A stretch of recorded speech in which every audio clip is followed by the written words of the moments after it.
Alors en période de crise, de tension, de conflit, la parole des intellectuels prend une ampleur particulière et rencontre beaucoup d'échos. On se souvient encore des réactions vives provoquées lors de la dernière guerre des Balkans, en France, par Régis Debray, à son retour du Kosovo. Dès qu'un événement important dans le monde se produit, on a même tendance à écouter, solliciter cette parole des intellectuels. Parlons par exemple de la mondialisation. Les journalistes du monde diplomatique, pour les premiers, ont dénoncé la mondialisation économique et ses conséquences. Ils ont été relayés d'ailleurs récemment à Seattle par des militants autour de José Bové. Les dangers de la télévision. Le sociologue Pierre Bourdieu nous alerte sur les dangers de la télévision et particulièrement les dangers qu'elle fait courir à la vie publique et à la démocratie. Mais les pouvoirs publics en place se méfient des intellectuels lorsqu'ils ne peuvent pas les utiliser pour leur propagande. Également, dans le mouvement ouvrier, parfois les intellectuels sont mis à l'écart. Alors Claude Pentier, pourquoi José Métron, non, Jean Métron, pourquoi Jean Métron a fait une place particulière aux intellectuels dans le dictionnaire du mouvement ouvrier? Oui, tout simplement parce qu'ils sont à l'origine d'un certain nombre d'idées dont se sert le mouvement ouvrier dès sa naissance et qu'au travers d'événements comme par exemple l'affaire Dreyfus et des temps forts de la vie sociale, le Front populaire, les guerres, des intellectuels militent, rencontrent, dialoguent, s'opposent d'ailleurs éventuellement à certains courants du mouvement ouvrier. Et tout ça forme une richesse dont le dictionnaire a voulu rendre compte. Donc il est vrai que le dictionnaire biographique, surtout pour la période qui va de 1914 à 1939, comporte un grand nombre de biographies qu'il est toujours agréable de consulter et que vous pouvez trouver d'ailleurs éventuellement sur le site internet du Métron. Alors nous allons parler aujourd'hui du livre « La guerre des écrivains ». Ce livre, l'auteur est sur notre plateau, il s'agit de Gisèle Sapiro, et je le résume en 2 mots, il s'agit d'une enquête sociologique qui a été menée sur 185 écrivains, c'est ce que j'apprends, en activité pendant la Deuxième Guerre mondiale, c'est-à-dire de 1940 à 1944. Un livre de 800 pages, qui est en partie issu d'une thèse de doctorat, qui a été présentée avec M. Pierre Bourdieu, préparée avec M. Pierre Bourdieu, qui a été présentée en 1994 à l'École des hautes études en sciences sociales. Alors, Gisèle Sapiro, bien sûr, merci d'être avec nous sur le plateau ce soir. Et je vais simplement, pour lancer la discussion qui va se mener maintenant, vous citer une phrase que j'ai relevée de Jean Paulhan, qui est « La parole de l'écrivain l'engage et il doit en supporter les conséquences ». Je ne vous pose pas la question que j'avais préparée avec, je préfère que vous démarriez directement là-dessus. Oui, la parole de l'écrivain l'engage, c'est ce que dit Jean Paulhan avant la guerre, et on demandera des comptes aux écrivains en 1945 sur leur engagement pendant la guerre, parce que justement cette parole les a engagés. Oui, c'est le problème de la responsabilité de l'écrivain qui se pose pendant toute la guerre, qui se pose au début de la guerre, quand les collaborateurs olivichistes interpellent les écrivains de la période précédente. Elle se pose pendant la guerre par les choix. Et finalement, dans ce livre qui est extrêmement ambitieux, qui va bien au-delà, c'est une histoire des écrivains, c'est une histoire des institutions, mais c'est vraiment une volonté de partir à la recherche des logiques qui sont liées à la place des écrivains dans le champ littéraire. Vous démarrez en fait sur ce thème de la responsabilité en montrant les différentes facettes. Oui, je voulais montrer, pour dépassionner le débat, je voulais historiciser cette notion de responsabilité au nom de laquelle jusqu'à ce jour on juge les écrivains de cette époque. Et donc j'ai voulu historiciser cette notion et comprendre qu'est-ce qu'elle signifiait pour les écrivains à cette époque. Et donc ce qui ressort de cette enquête, c'est qu'en fait la notion de responsabilité avait été accaparée par l'extrême droite contre-révolutionnaire, enfin la tradition contre-révolutionnaire depuis la Révolution française, et que c'est au nom de cette notion de responsabilité qu'en 1940, on va juger les écrivains les plus prestigieux de l'entre-deux-guerres, comme André Gide et comme tous les écrivains de l'équipe de la Nouvelle Revue Française, qui était le lieu de la littérature pure, on va les juger d'être responsables de la défaite militaire de la France.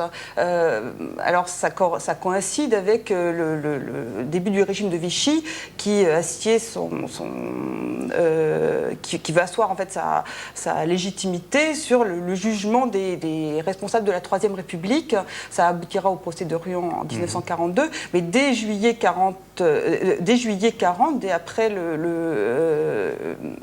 les pleins pouvoirs au maréchal Pétain, on décide donc de juger les responsables de la Troisième République. Donc dans une presse collaboratrice, dans des journaux comme Je Alors suis partout. c'est tout aussi bien les intellectuels. Ça commence en fait en zone sud.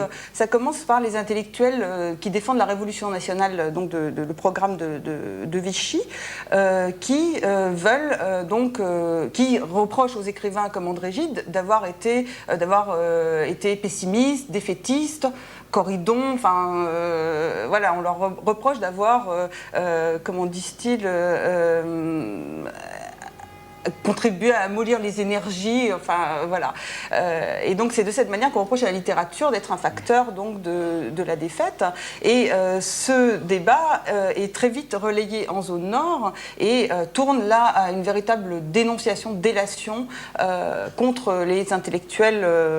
Délation venant de vrais écrivains ou venant d'écrivains secondaires, plus dans le champ politique? Alors, en effet, ce sont plus des écrivains secondaires, ce sont certains jeunes loups qui veulent se forger une place, profiter du fait qu'on a écarté justement un certain nombre d'écrivains, les écrivains juifs, les écrivains antifascistes, mais aussi que un certain nombre d'écrivains refusent de publier dans les tribunes de la collaboration, dans la presse parisienne. Donc la voie est libre. Ils n'ont même pas de contradicteurs. Donc on a une sorte comment dire, les normes du débat lettré sont complètement...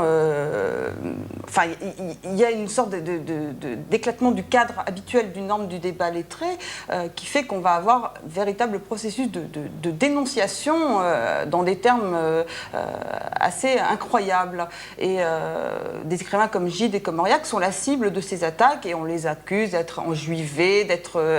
enfin, tout ce qui peut paraître comme des tares. Donc c'est pour ça que c'est de la véritable dénonciation. Et donc, paradoxalement, cette dénonciation, parce qu'elle rompt avec les normes du débat lettré, va contribuer à souder le camp de l'opposition.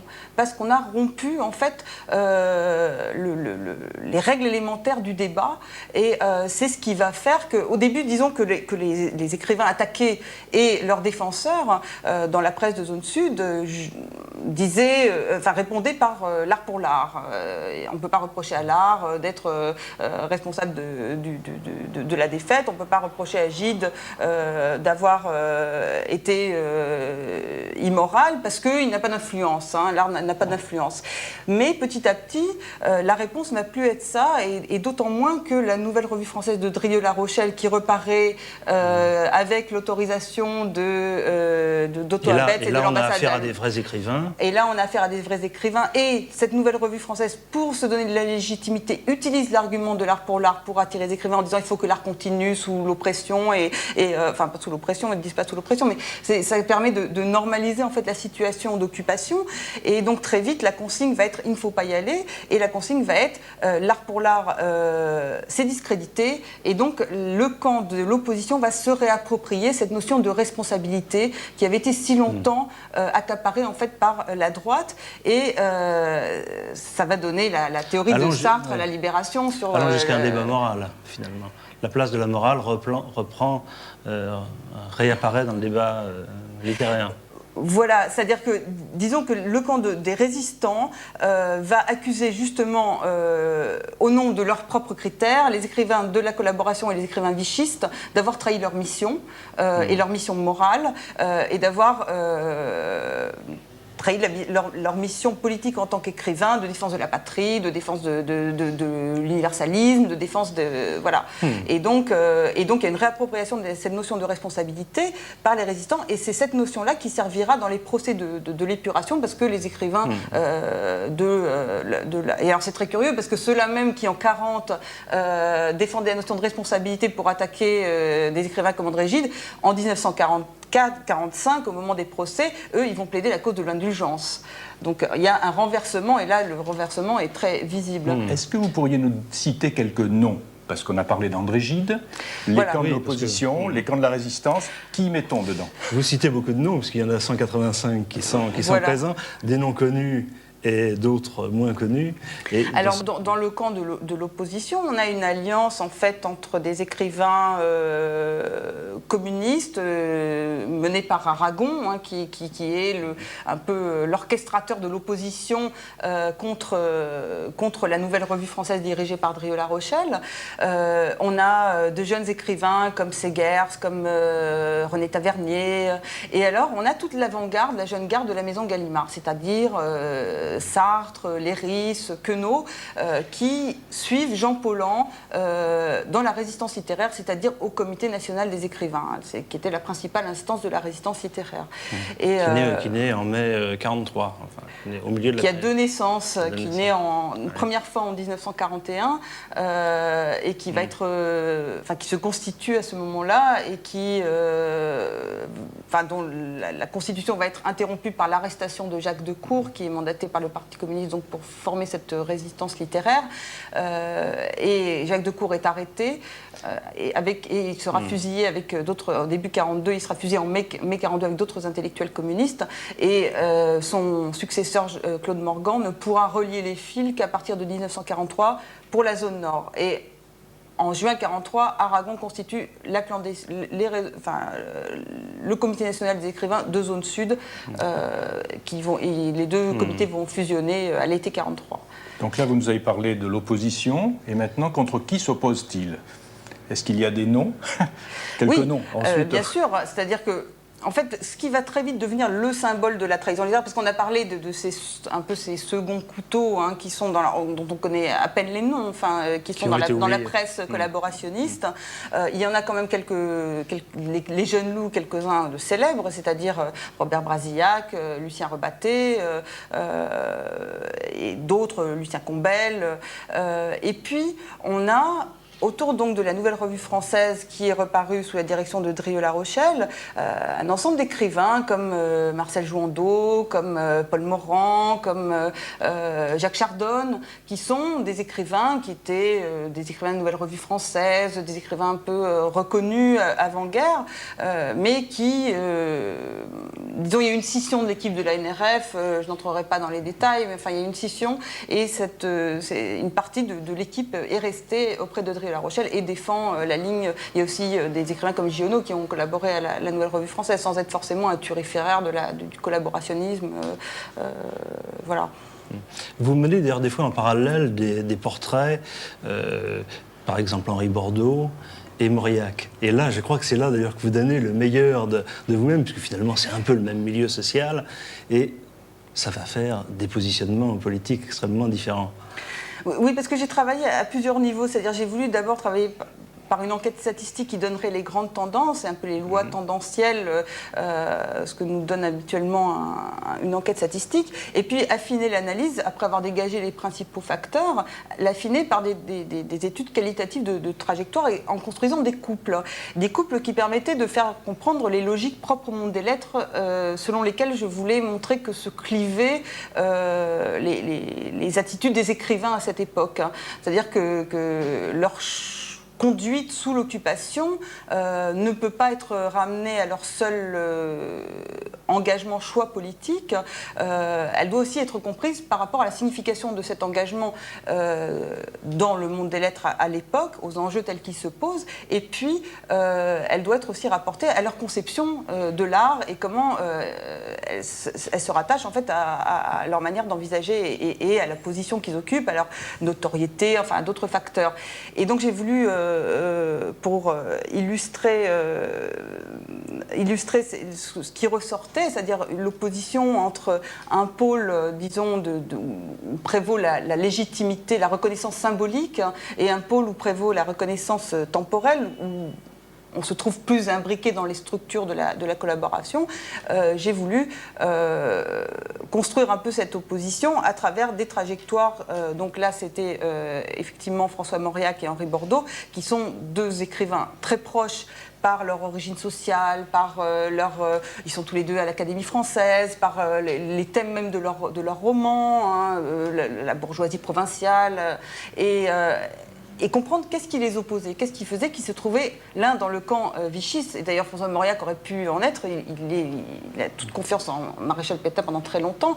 Et pourquoi est-ce qu'il bascule très vite ? Le seul éternel à être dans la résistance littéraire. Il sera le seul immortel, le seul académicien à être membre de la résistance. Alors qu'est-ce qui a fait, et deux romanciers catholiques aussi, ce qui m'intéressait, parce que je montre que la perception pour Henri Bordeaux, le rapport entre littérature et religion n'est jamais conflictuel, alors qu'il l'est pour François Mauriac. Et Mauriac parle à un moment en disant la NRF, la Nouvelle Revue Française, c'était mon évangile. Et donc il y a une sorte de symétrie, de symétrie, oui, entre sa perception de la religion, entre d'un côté le pharisaïsme bourgeois de son enfance qu'il essaie de rejeter, et puis l'évangile, et puis l'académie d'un côté et la NRF de l'autre. En fait, on peut voir l'Église comme institution parallèle à l'académie et l'évangile qui est la NRF. Ça vous amène donc à parler des institutions, et vous en suivez 4. L'Académie Goncourt, l'Académie française, la Nouvelle Revue française, et puis le Centre national le Comité national des écrivains. Oui. Donc je voulais montrer qu'il y avait 4 logiques à l'œuvre dans le monde des lettres qui permettaient de comprendre les différents rapports entre littérature et politique. Un pôle qu'on peut dire étatique, l'Académie française, où disons que la littérature doit être subordonnée à la morale. On ne fait surtout pas de politique, hein, mais on en fait sous couvert de morale. Un pôle que j'ai appelé médiatique, qui est le pôle représenté par l'Académie Goncourt, qui est la charnière entre disons le monde des lettres, les écrivains veulent orienter le goût du public, c'est l'instance qui est faite pour orienter le goût du public, mais en fait, elle va devenir de plus en plus dépendante de la presse, des pressions éditoriales, et donc elle est finalement de moins en moins autonome, elle représente de moins en moins finalement le jugement des pairs, le jugement des écrivains. Et la Nouvelle Revue Française, qui représente le pôle esthétique, qui était le lieu de la littérature pure, et le Comité national des écrivains, qui représente un pôle que j'ai appelé politique, où on conçoit la littérature comme une arme subversive, en fait. Et ce qui amène souvent les avant-gardes, parce que c'est plus les avant-gardes qui représentent ce pôle-là, à s'allier avec les forces politiques d'opposition. Et donc ces 4 instances, j'essaie de les suivre, pour comprendre les effets de la crise engendrée par la défaite et de la transformation des conditions d'exercice du métier d'écrivain, la censure, la propagande, la répression.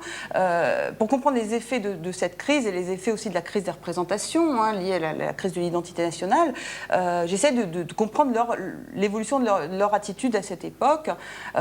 Et donc l'Académie française, par exemple, a été un lieu où on a préparé le régime de Vichy.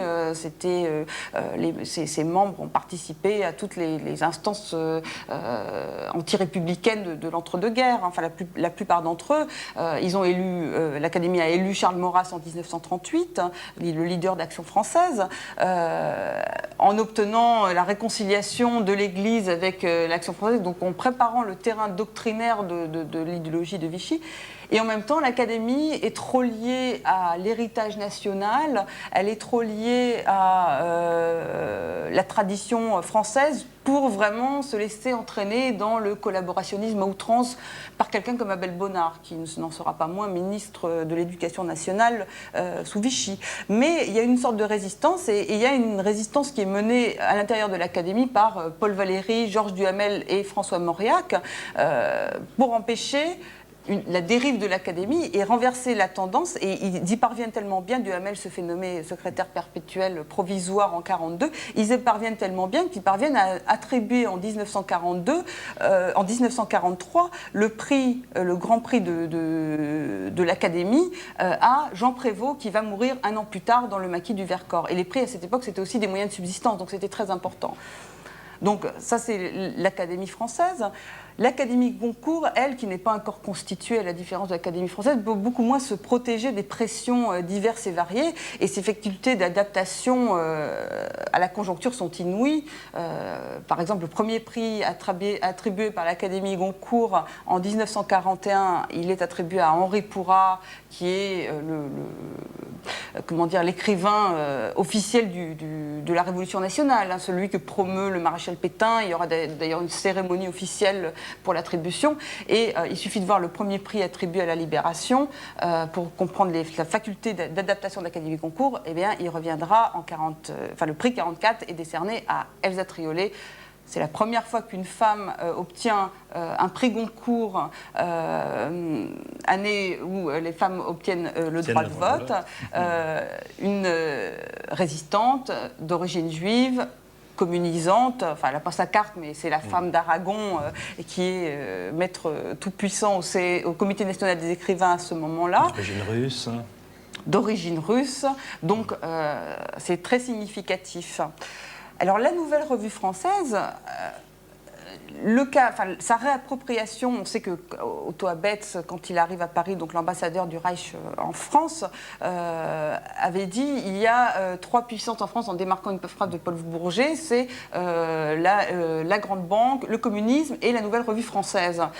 Et donc la Nouvelle Revue Française, ils vont la prendre, mais par l'intermédiaire, en promouvant quelqu'un de l'intérieur, c'est-à-dire qui est Drieux-La Rochelle, et pour en faire une vitrine de la collaboration. Et toute l'histoire de la Nouvelle Revue Française à cette époque pose la question de la possibilité est-ce que l'art pur est possible en régime d'oppression?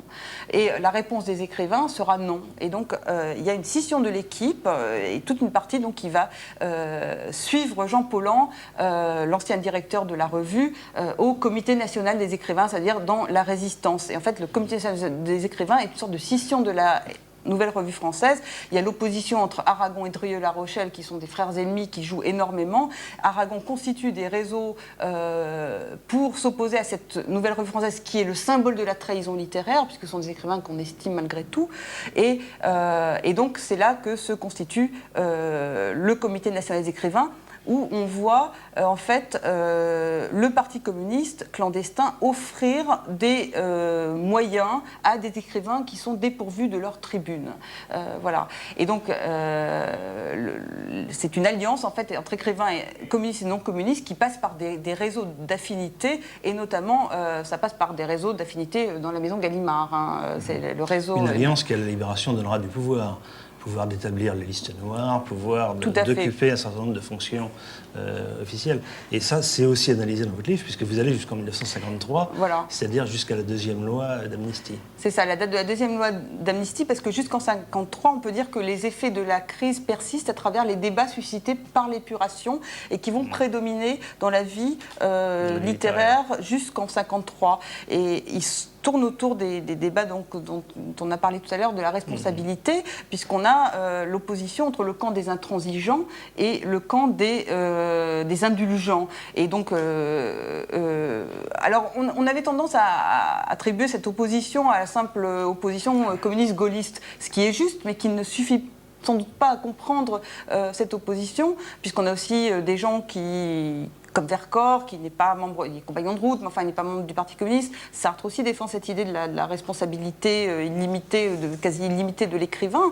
Et donc, ce que je montre, c'est que c'est aussi une opposition de génération, c'est-à-dire la génération issue de la résistance, pour qui l'expérience de la résistance a été constitutive de l'engagement politique, va défendre cette notion de pleine responsabilité de l'écrivain contre les aînés, leurs aînés, d'avant-guerre, c'est-à-dire Jean Paulhan, François Mauriac, des gens comme ça, qui vont rallier le camp de l'indulgence. Et c'est là qu'on voit que, même si les instances de la résistance finalement vont vite décliner, Sartre, en théorisant cette notion de responsabilité, va réussir à imposer durablement en fait, l'héritage de la résistance.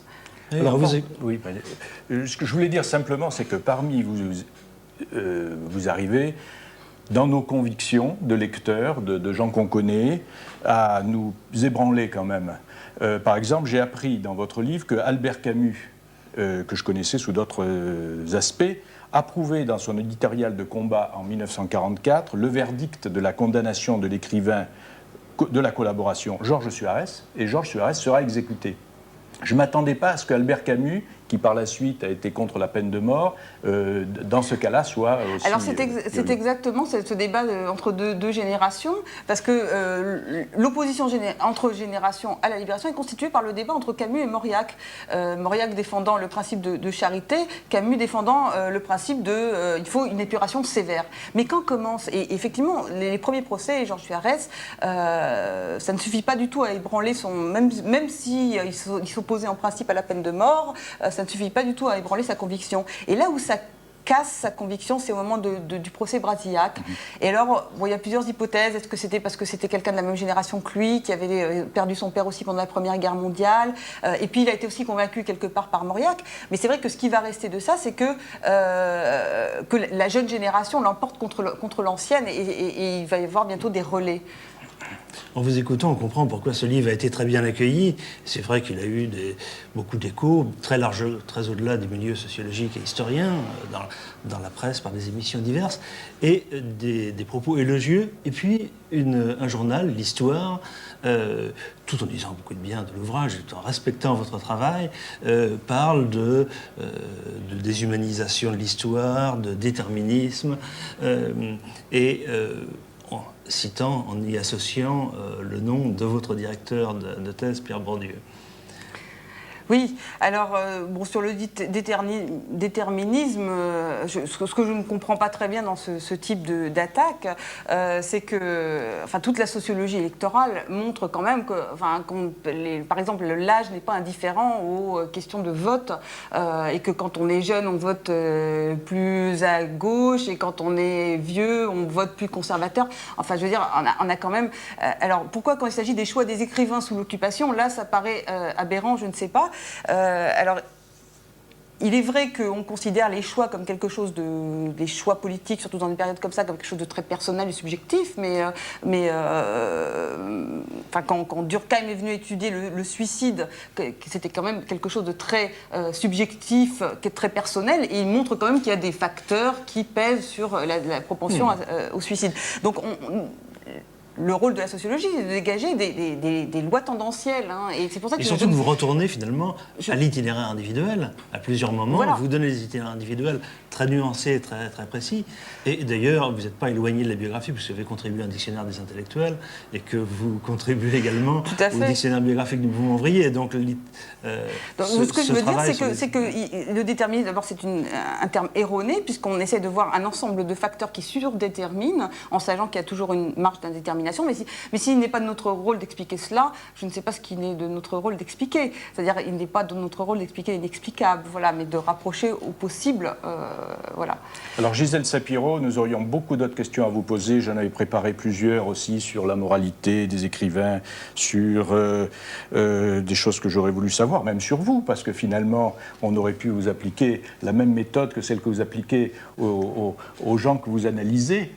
Et il faut laisser du travail pour nos successeurs. Voilà, pour nos successeurs. Alors, je signale maintenant que la prochaine émission aura lieu le jeudi 10 février, qu'elle aura pour titre « Les gaziers et les électriciens », avec l'historien Michel Dreyfus. Eh bien, merci à Gisèle Sapiro. Je rappelle le titre de son livre, « La guerre des écrivains ». Merci à Michael, merci à Françoise, merci à Claude Pentier et à Amélie Brun, que nous allons retrouver la semaine prochaine. Enfin, la semaine prochaine, non, d'ici quelques semaines plus exactement. Et ciao, ciao les internautes.